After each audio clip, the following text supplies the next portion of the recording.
This is a Librivox.org recording by Connor Riley. This recording is in the public domain. Thus Spake Zarathustra by Friedrich Nietzsche. Translated by Thomas Common. Part 1, Chapter 6.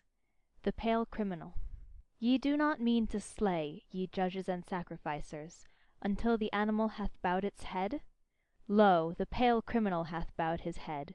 Out of his eye speaketh the great contempt. Mine ego is something which is to be surpassed. Mine ego is to me the great contempt of man. So speaketh it out of that eye. When he judged himself, that was his supreme moment. Let not the exalted one relapse again into his low estate. There is no salvation for him who thus suffereth from himself, unless it be speedy death. Your slaying, ye judges, shall be pity and not revenge, and in that ye slay, see to it that ye yourselves justify life. It is not enough that ye should reconcile with him whom ye slay. Let your sorrow be love to the Superman. Thus will ye justify your own survival. Enemy shall ye say, but not villain. Invalid shall ye say, but not wretch. Fool shall ye say, but not sinner. And thou, red judge, if thou would say audibly all thou hast done in thought, then would every one cry, away with the nastiness and the virulent reptile. But one thing is the thought, another thing is the deed, and another thing is the idea of the deed. The wheel of causality doth not roll between them. An idea made this pale man pale. Adequate was he for his deed when he did it, but the idea of it he could not endure when it was done. Evermore did he now see himself as the doer of one deed. Madness I call this. The exception reversed itself to the rule in him. The streak of chalk bewitched the hen. The stroke he struck bewitched his weak reason. Madness after the deed I call this. Hearken, ye judges. There is another madness besides, and it is before the deed.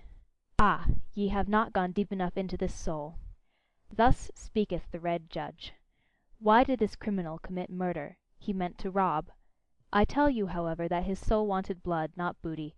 He thirsted for the happiness of the knife. But his weak reason understood not this madness, and it persuaded him. What matter about blood, it said. Wishest thou not at least to make booty thereby, or take revenge? And he hearkened unto his weak reason. Like lead lay its words upon him. Thereupon he robbed when he murdered. He did not mean to be ashamed of his madness. And now once more lieth the lead of his guilt upon him, and once more is his weak reason so benumbed, so paralyzed, and so dull. Could he only shake his head, then would his burden roll off. But who shaketh that head? What is this man? A mass of diseases that reach out into the world through the spirit. There they want to get their prey. What is this man? A coil of wild serpents that are seldom at peace among themselves, so they go forth apart and seek prey in the world. Look at that poor body. What it suffered and craved, the poor soul interpreted to itself. It interpreted it as murderous desire, and eagerness for the happiness of the knife. Him who now turneth sick, the evil overtaketh which is now the evil.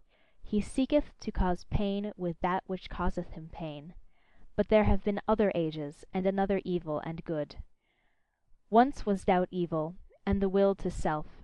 Then the invalid became a heretic or sorcerer. As heretic or sorcerer he suffered, and sought to cause suffering. But this will not enter your ears. It hurteth your good people, ye tell me. But what doth it matter to me about your good people? Many things in your good people cause me disgust, and verily not their evil. I would that they had a madness by which they succumbed, like this pale criminal. Verily, I would that their madness were called truth, or fidelity, or justice. But they have their virtue in order to live long, and in wretched self-complacency. I am a railing alongside the torrent. Whoever is able to grasp me may grasp me. Your crutch, however, I am not. Thus spake Zarathustra. End of Part 1, Chapter 6.